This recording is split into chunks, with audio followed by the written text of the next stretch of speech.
to the Copa America because not only was there a European championship, but there was a South American soccer championship on display as well. Saturday night, Argentina against Brazil, Lionel Messi, Neymar Jr., and Argentina was able to prevail 1-0. They won the Copa America for the 15th time, which actually ties Uruguay for the record for the most Copa America titles with 15. And to me, what's really special, it's so funny how in sports, whenever we analyze the greatest players, we never measure them on purely their stats or purely their individual accomplishments, MVPs, defensive players.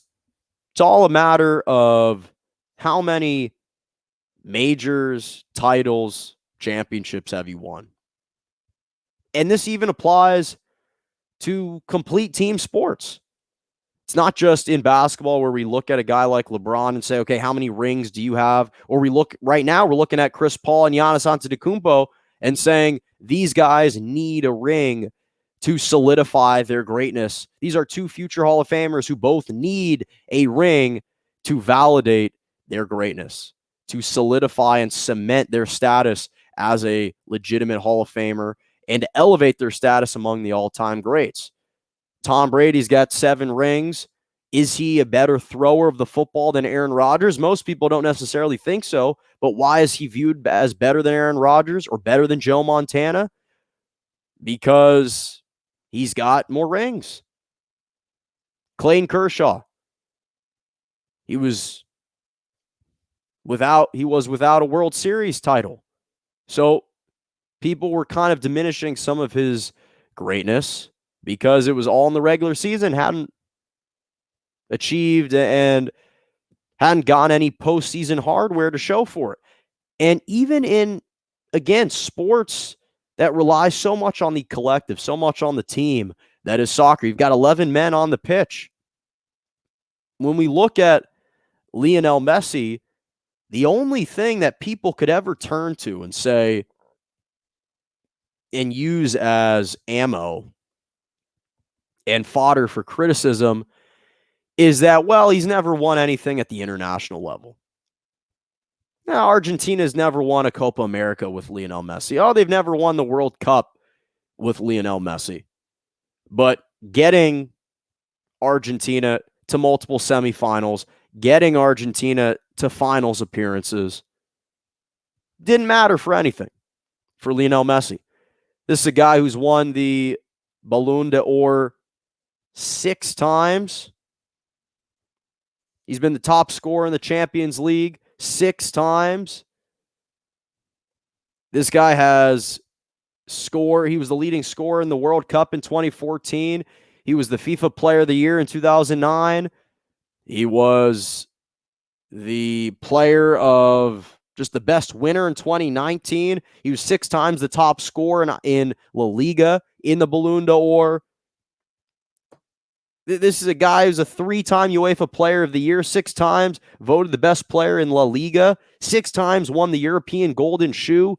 How many more accolades can we heap onto him before we decide to anoint this guy as a great player? He was already viewed as one of the greatest players of all time, if not the greatest to have ever played, is Lionel Messi. But people wanted to see, do you have any silver hardware at the international level?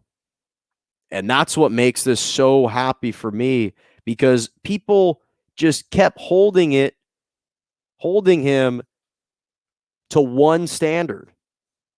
And they're holding it against him because he couldn't carry 10 other guys, or because certain guys missed penalty kicks or missed open shots, that it was his fault for all their shortcomings, all their previous shortcomings. Because what happens is you have a guy who's born in a country in Argentina that has such a decorated, such an illustrious history of players. You've won the World Cup twice.